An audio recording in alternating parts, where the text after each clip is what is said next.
Okay, Tuan, kalau dah buat 6 konten, ada time tak nak kena post? Okay, Mas, saya jawab. Simple saja. Okay, kita kena faham di mana untuk strategi untuk seller-seller beg kuning. Untuk orang yang ada physical product, yang ada seller center, you kena faham apa beza organik dengan paid. Apa maksud organik? Organik ni adalah konten yang betul-betul tak ada beg kuning. Konten yang tak kisah, yang betul-betul social content, konten yang random gila, yang tak relate dengan business, POV ke apa ke, ataupun konten yang relate dengan business, tapi dia fun, benda yang santai-santai. Dan korang tak letak beg kuning. Yes, ini memerlukan organik. So, the best time to post sebenarnya adalah waktu pagi, waktu subuh tu, 6, 7 tu, ramai orang buka phone waktu tu. Dan tengah hari, pukul 1 hingga pukul 2, petang balik kerja dan malam, pukul 9 hingga 10. Sebab apa? When kita buat organik, TikTok akan tengok kepada apa dia? Kepada audience yang organik. So, audience yang organik, waktu free time, waktu tu adalah yang saya sebutkan tadi. Tetapi, untuk orang yang nak main beg kuning, yang fokus kepada GMV Max. Sebab paid ni adalah apa dia? GMV Max yang saya ajar adalah 6 konten yang akan post, iaitu adalah 1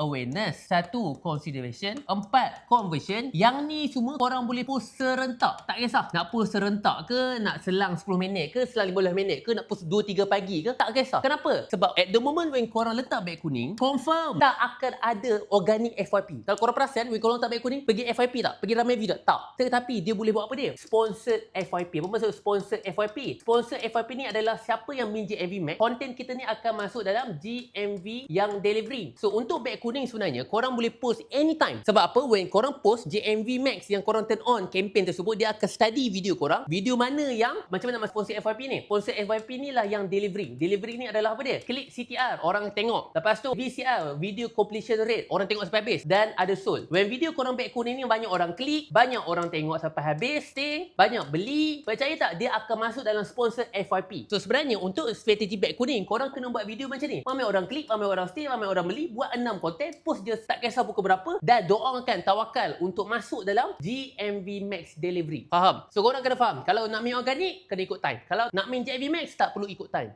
So, saya harap benda ni membantu. Korang cuba komen sikit apa masalah korang, saya akan bantu korang.